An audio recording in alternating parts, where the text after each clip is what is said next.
Iran, le jour d'après. C'est le titre évidemment de notre édition spéciale. Que va-t-il se passer après cette journée historique que nous avons vécue? Donald Trump a officialisé dans la nuit la mort du guide suprême iranien Khamenei, confirmée à 2h30 du matin, heure de Paris, par la télévision d'État iranienne. La grande nation iranienne, le grand esprit de la grande nation iranienne et le grand leader de la nation islamique, l'imam Khamenei, a rejoint le royaume suprême en buvant le nectar du martyr pendant le mois sacré du Ramadan. Une bascule historique aux conséquences planétaires et toujours évidemment énormément d'informations qui nous arrivent chaque minute, qu'on vous donne en temps réel, en direct, avec toutes les explications qui vont avec et qui sont accompagnées, le sentiment d'un saut finalement dans l'inconnu pour l'ensemble de la planète que l'on vit depuis hier matin sur BFM TV. Vous êtes au bon endroit pour tout savoir avec les toutes dernières images, les meilleurs experts en plateau et bien sûr tous nos reporters sur le terrain. Nous sommes notamment en Israël, en Iran, au Qatar ou encore aux États-Unis. Vous voyez ici l'énorme dispositif de BFM TV, plus que jamais sur le terrain. Oui, pour mieux comprendre effectivement tout l'enjeu qu'il y a autour de cette guerre qui a été lancée hier matin avec cette information évidemment capitale, c'est la mort du guide suprême iranien qui a donc été confirmé. C'était d'ailleurs l'un des objectifs annoncés par les Américains et par les Israéliens. Les gardiens de la révolution promettent ce matin un châtiment sévère à ces meurtriers. Mathis Menu.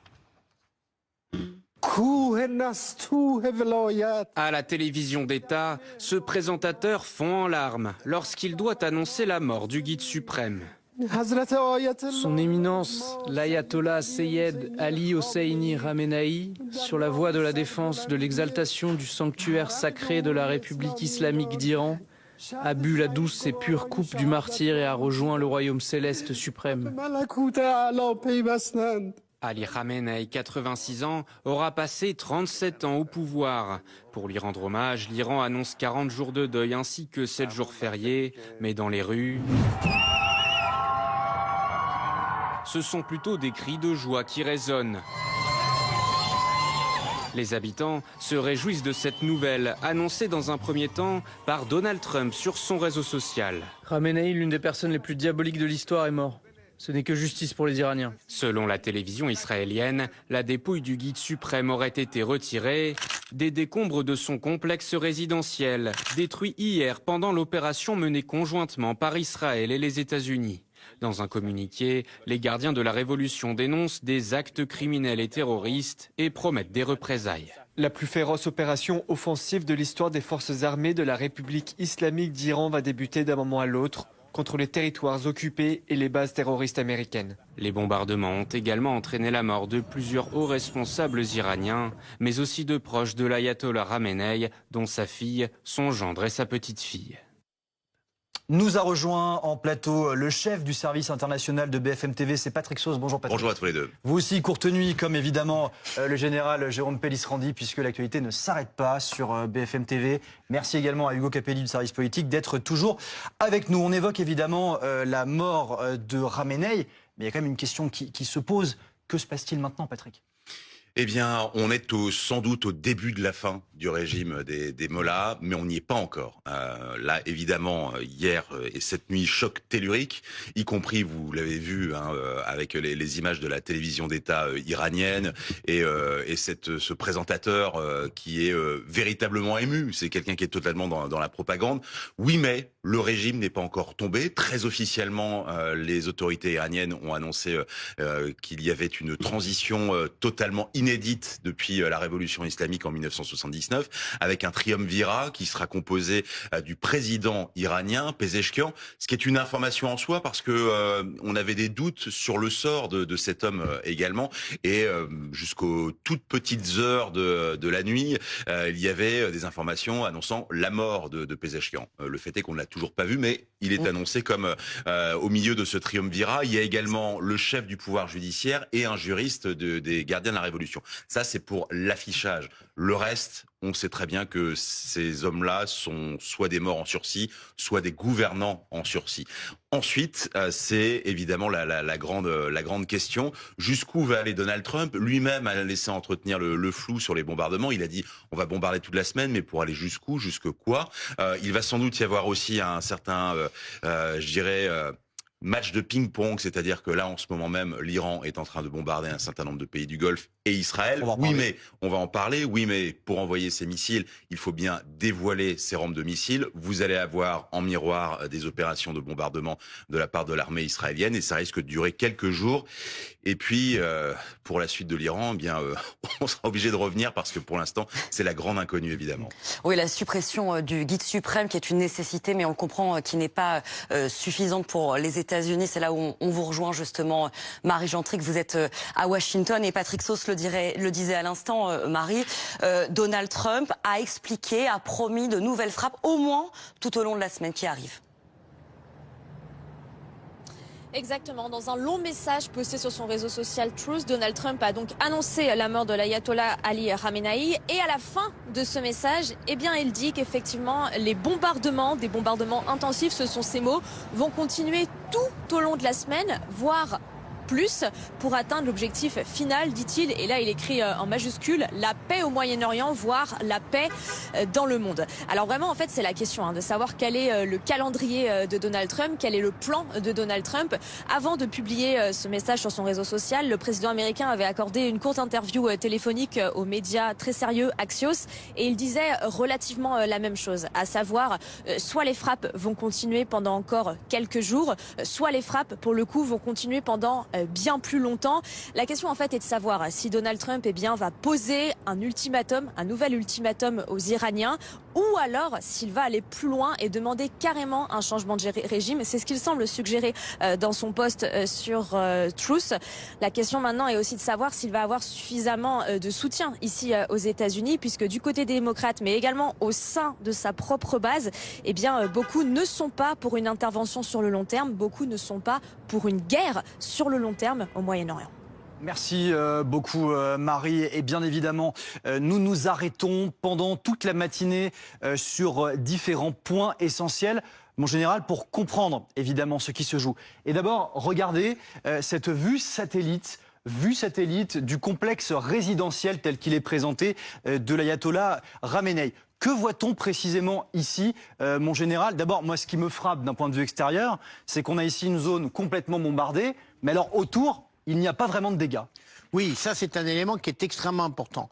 Dans la campagne aérienne qui a débuté hier matin, l'un des objectifs, c'est frapper le régime et surtout ne pas frapper la population civile. C'est-à-dire qu'il faut vraiment ne pas avoir ce qu'on appelle de dégâts collatéraux pour, en quelque sorte, bien isoler le régime du peuple iranien. Et là, on en a en quelque sorte l'illustration. Alors, souvenez-vous, hier matin, il faisait beau sur Téhéran. Un grand ciel bleu. Un grand ciel bleu. Et donc ça, ce sont des images satellitaires fournies par Airbus et qui démontrent, là, vous voyez, dans ce rectangle, eh bien, c'est là où il y avait toutes le quartier d'habitation et de travail donc de l'ayatollah Khamenei. Et qu'est-ce qu'on voit? On voit un panache de fumée, tout a été détruit, alors que à l'extérieur, vous voyez, ces grands bâtiments, ces villas, tout ça est resté intact. On a eu une précision, en fait, des frappes de l'ordre du maître,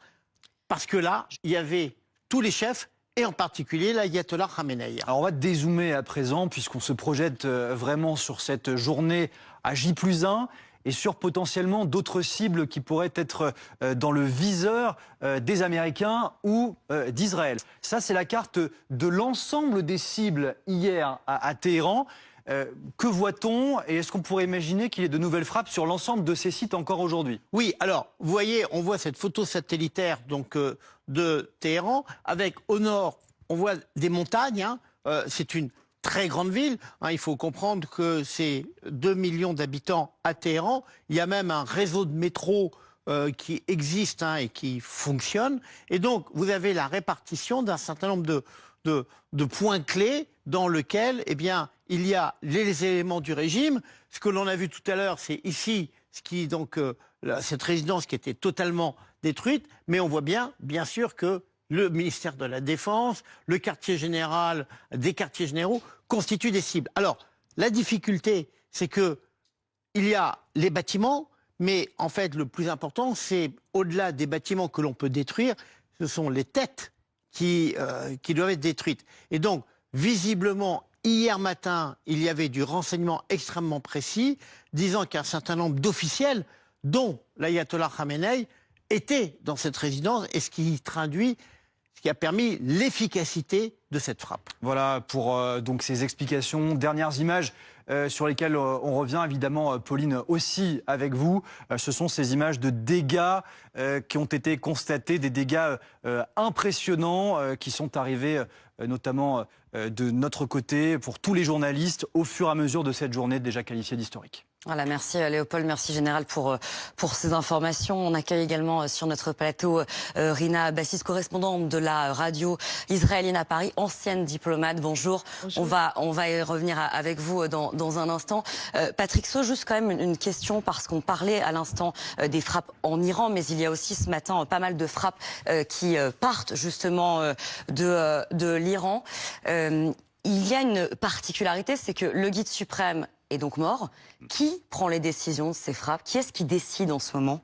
Alors, politiquement, il y a ce triumvirat dont je vous parlais, et sur les questions de défense, eh bien, on est encore dans l'inconnu et le brouillard de la guerre. Je m'explique parce que je ne suis pas en train d'éviter votre question, Pauline. C'est que on ne sait pas combien de commandements, de membres du commandement des Gardiens de la Révolution ont été tués. Quasiment tous. Je suis en train de regarder notamment quelques arborescences dans la presse américaine, et effectivement, un certain nombre de ces hommes sont morts. Oui, mais, et ça va être aussi le grand oui mais de cette journée, des jours à venir, les Iraniens savaient que Ali Khamenei était un mort en sursis. Ça a été anticipé en fait. Tout a été anticipé.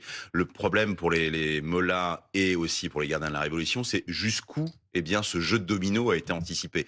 Savoir que Khamenei, quelques autres allaient être éliminés, neutralisés, remplacés, ça c'est possible. Mais si vous avez vraiment une décapitation absolument générale et une désorganisation qui va avec, eh bien là ça devient totalement problématique, et c'est pour ça qu'on vous parle quand même du début de la fin de ce régime, mais le début seulement. Question peut-être assez naïve, mais pour les personnes qui nous regardent, à mon avis, très intéressante. Patrick, lorsque Donald Trump explique que Ali Khamenei, je cite, n'a pas pu échapper à nos services de renseignement et à nos systèmes de traçage hautement sophistiqués, ça veut dire quoi? Il parle de quel système? Pour qu'on connaisse un peu les coulisses, alors, ça peut être il quoi? parle de quel service déjà? Vous le connaissez tous, c'est la CIA. C'est la CIA. Voilà, en tout cas c'est la presse américaine. Je suis justement en train de lire un long papier du New York Times qui vient de paraître, et donc c'est bien la CIA elle-même qui a tracé le parcours de l'ayatollah Khamenei.